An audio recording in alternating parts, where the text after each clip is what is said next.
क्या आपने कभी गौर किया है कि कभी कभी तो हम बैठे बैठे ही थक जाते हैं और कभी कभी हम बहुत ज्यादा काम कर लेते हैं और फिर भी हमें थकान महसूस नहीं होती। आप पूरे दिन घर पर बैठे रह सकते हैं, लेकिन पूरे दिन बैठे रहने के बाद जो ऊपर थकान पैदा होती है वह हमारे शरीर को निढाल कर देती है, हमें थका देती है। लेकिन वहीं हम कोई खेल खेलते हैं, हम उसमें खूब भागदौड़ करते हैं, खूब शरीर को थकाने की कोशिश करते हैं, लेकिन खेलने के बाद एक चुस्ती महसूस होती है, जैसे शरीर का रोम रोम खिल उठा हो। अगर आप देखें तो यह बात अपने आप में एक विरोधाभास है, क्योंकि प्राकृतिक रूप से होना तो यह चाहिए कि जब आदमी खेलता है तो उसका शरीर थकता है, इसीलिए खेलने के बाद उसे थकावट महसूस होनी चाहिए। और जब आदमी खाली बैठता है वह अपने शरीर को थका ही नहीं रहा, वह तो आराम कर रहा है, फिर उसे थकावट क्यों महसूस होती है? सकारात्मक सोच का महत्व खाली बैठने में। अगर आप इसका जवाब जानना चाहते हैं तो इसका जवाब है हमारे मन की ऊब। जहाँ तक शरीर की बात है, शरीर को थकने से मन नहीं थकता, और अगर आपका मन थक जाता है तो आपका शरीर साथ नहीं देता। ऐसा ही होता है खाली बैठने में, और मन की इस ऊब को हम तनाव कहते हैं।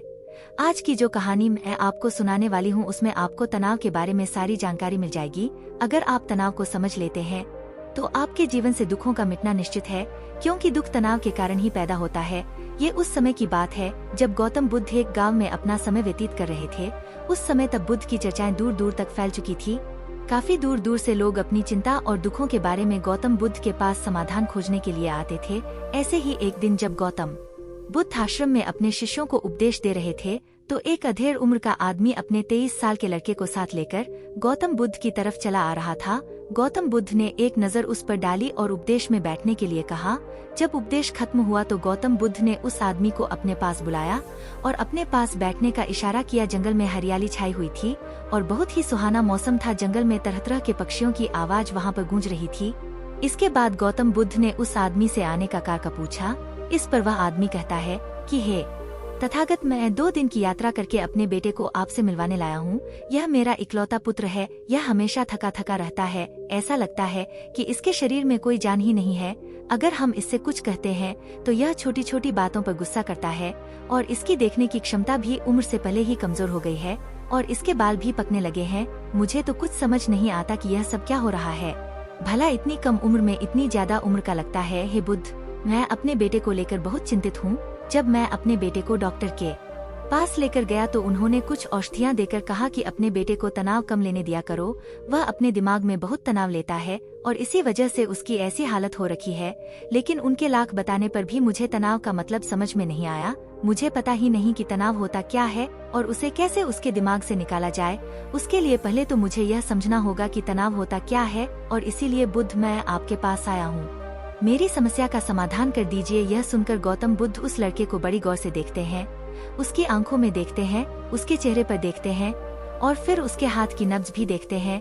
यह सारी विधियां करने के बाद गौतम बुद्ध उस आदमी से कहते हैं कि तनाव लेना तो कोई नहीं चाहता, लेकिन फिर भी तनाव लोगों को बुरी तरह पकड़ लेता है और इंसान को यह पता ही नहीं चलता कि वह तनाव में जी रहा है।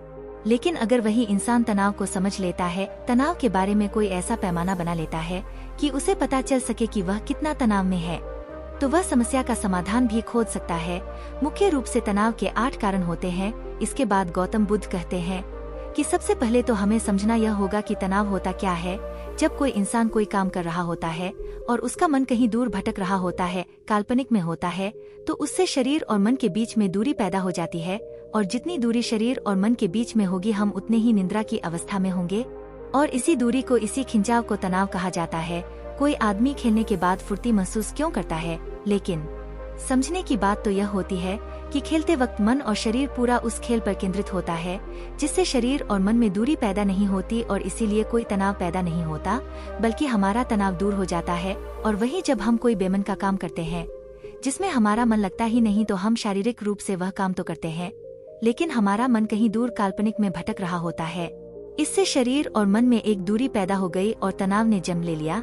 इसीलिए इंसान को एक बार में एक ही काम करना चाहिए और इस पर अपना तन और मन केंद्रित रखना चाहिए, जिससे आपके भीतर कोई तनाव पैदा ही ना हो। तनाव के कुछ मुख्य कारण भी होते हैं। इसके बाद गौतम बुद्ध कहते हैं कि अगर हम इन कारणों को जान लेते हैं तो हमारे अंदर तनाव कभी भी पैदा नहीं होगा। मुख्य रूप से जो कारण है उसमें सबसे पहला कारण होता है महत्वाकांक्षा होना। अच्छी बात है, लेकिन कभी आपने गौर किया है कि इंसान के लक्ष्य कभी पूरे नहीं होते, क्योंकि इंसान का कभी कोई एक लक्ष्य होता ही नहीं है। जब इंसान एक लक्ष्य को प्राप्त कर लेता है तो दूसरा लक्ष्य स्थापित हो जाता है और इसी तरह वह अपने लक्ष्य को पाने के लिए गोल गोल घूमता रहता है। इसीलिए जो इंसान ज्यादा महत्वाकांक्षा होता है, जिसे बड़े बड़े लक्ष्य प्राप्त करने होते हैं, वह वर्तमान में कभी नहीं जी पाते। उसका मन हमेशा भविष्य की योजनाएं बनाता रहता है। बस उसका शरीर वर्तमान में होगा, उसका मन भविष्य में होगा। इन दोनों की दूरी की वजह से उस आदमी में तनाव पैदा हो जाएगा। इस पर वो आदमी कहता है कि हे बुद्ध, क्या आदमी को अपना लक्ष्य नहीं बनाना चाहिए, क्योंकि लक्ष्य बनाना भी तो एक महत्वाकांक्षा होती है। इस पर गौतम बुद्ध कहते हैं कि जीवन में कोई लक्ष्य बनाना गलत बात नहीं है। समस्या पैदा तब होती है जब हम सारा ध्यान उस लक्ष्य पर ही लगा देते हैं। आदमी को वर्तमान में जीना आना चाहिए। आप लक्ष्य बनाए, उनके प्रति निरंतर मेहनत भी करें, लेकिन इसके साथ साथ आपके दिमाग में यह ख्याल भी होना चाहिए कि आप अभी वर्तमान में जी रहे हैं। इसके बाद गौतम बुद्ध ने तनाव का दूसरा कारण बताया, वो है गौतम बुद्ध ने बताया कि जब आदमी किसी की तरक्की या किसी से जलने लगता है तो भी उसका मन सड़ने लगता है। जलन अंदरूनी घाव देता है। अंदरूनी घाव का मतलब है मन का घाव। शरीर का घाव तो भर भी जाता है, लेकिन मन का घाव कभी नहीं भरता। इसलिए इंसान को दूसरे की तरक्की से कभी जलना नहीं चाहिए। तनाव का तीसरा कारण होता है किसी दूसरे से अपेक्षा। गौतम बुद्ध ने बताया कि एक बाप होने के नाते वह अपने बेटे से बहुत सारी अपेक्षाएं रखता है कि मेरा बेटा एक कामयाब इंसान बने, वह जिस तरह मैं चाहता हूँ उसी तरह का जीवन जिए। और जब आदमी किसी से अपेक्षा करने लगता है तो कहीं ना कहीं वह अनजाने में खुद के लिए तनाव पैदा कर रहा होता है। जरा सोचिए कि वही बेटा अगर अपने बाप के हिसाब से नहीं चलेगा, वह नहीं बन पाएगा जो उसका बाप चाहता है, तो फिर उसके पिता के मन को तनाव पकड़ लेगा। इसलिए किसी से भी अपेक्षा नहीं करनी चाहिए, ना ही दूसरे से और ना ही खुद से। इसके बाद तनाव का अगला मुख्य कारण बताते हुए गौतम बुद्ध ने कहा, मन का काम ना करने से भी तनाव पैदा होता है। जिस काम में हमारा मन नहीं लगता, जिसमें हमारी रुचि नहीं होती, तो उस काम में हम अपना मन नहीं लगा पाएंगे। हमारा मन कल्पनाओं की उड़ान भरेगा और हमारा शरीर वहीं बैठा रहेगा। इसीलिए दोनों में दूरी पैदा होने की वजह से यह भी तनाव का कारण बन जाता है। इसीलिए आदमी को सिर्फ रुचि के हिसाब से ही काम करने चाहिए। इसके बाद गौतम ने कहा कि शारीरिक दुख भी तनाव का कारण होता है। जब आदमी को कोई शारीरिक कष्ट होता है तो आदमी का मन इस बीमारी के बारे में सोचता रहता है, जिससे उसके मन में दुख के विचार बनते हैं और वहीं पर तनाव पैदा हो जाता है। यह सुनकर उस आदमी ने कहा कि हे बुद्ध, शारीरिक दुख तो किसी को भी आ सकता है, तो क्या वह आदमी हमेशा तनाव में ही जिएगा?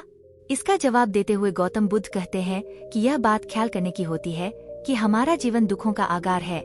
जैसे जैसे हमारी उम्र बढ़ती है वैसे वैसे बीमारियां आती हैं, दुख आते हैं और एक दिन मौत भी आ जाती है। तो बीमारियां जीवन का अभिन्न हिस्सा है। किसी को वह समय से पहले आती है तो किसी को बाद में आती है। और जब इंसान का मन इसके बारे में समझने लगेगा तो अपनी बीमारी के बारे में सोचकर ज्यादा तनाव नहीं लेगा, क्योंकि वह जीवन का एक अभिन्न हिस्सा है। और इसके लिए आदमी को शारीरिक रूप से भी अभ्यास करते रहना चाहिए, ताकि उसका शरीर लंबे समय तक स्वस्थ बना रहे। और यह भी जान लो, तनाव का एक मुख्य कारण होता है अपनी योजनाओं को समझने के लिए वक्त न देना। कुछ इंसानों के मन में कोई ख्याल पनपता है और वह उस पर बिना सोचे समझे का करना शुरू कर देता है। और जब उस काम में उन्हें कामयाबी नहीं मिलती तो वह तनाव से भर जाते हैं, क्योंकि उन्होंने वह काम शुरू करने से पहले उसके बारे में कोई जानकारी नहीं ली। आदमी को कोई भी योजना बनाते वक्त उसके बुरे परिणाम के बारे में सबसे पहले सोचना चाहिए। हमें यह सोचना चाहिए कि अगर यह योजना कामयाब नहीं हुई तो फिर मैं क्या करूँगा। इसीलिए अपनी योजनाओं को समझने के लिए पूरा वक्त देना चाहिए, ताकि कि भविष्य में उस काम के प्रति कोई तनाव पैदा ही ना हो। और सबसे आखिरी कारण जो तनाव का होता है वह होता है ज्यादा सोचना। लगातार सोचते रहना भी एक बीमारी होती है और इसको दूर करने के लिए आदमी को ध्यान करना चाहिए। यह सुनकर उस आदमी ने हाथ जोड़ते हुए गौतम बुद्ध से पूछा कि हे बुद्ध, मेरा बेटा तो अभी मात्र 23 साल का है और उसमें इतनी समझ भी नहीं है कि वह इतनी सारी बातों का एक साथ अनुसार कर सके। कृपया करके तनाव मुक्त करने का कोई आसान सा मंत्र बता दे, जिससे मेरा बेटा उस मंत्र का अनुसार भी कर सके और तनाव मुक्त भी रह सके। यह सुनने के बाद गौतम बुद्ध ने कुछ सोचते हुए जवाब दिया कि इसके लिए एक छोटी सी विधि है। अगर तुम इतनी बातों का पालन पूर्ण नहीं कर सकते तो तुम एक बार में एक काम करने पर ही मन लगाओ। वीडियो अच्छा लगा हो तो एक बार नमो बुद्धाय जरूर लिखे।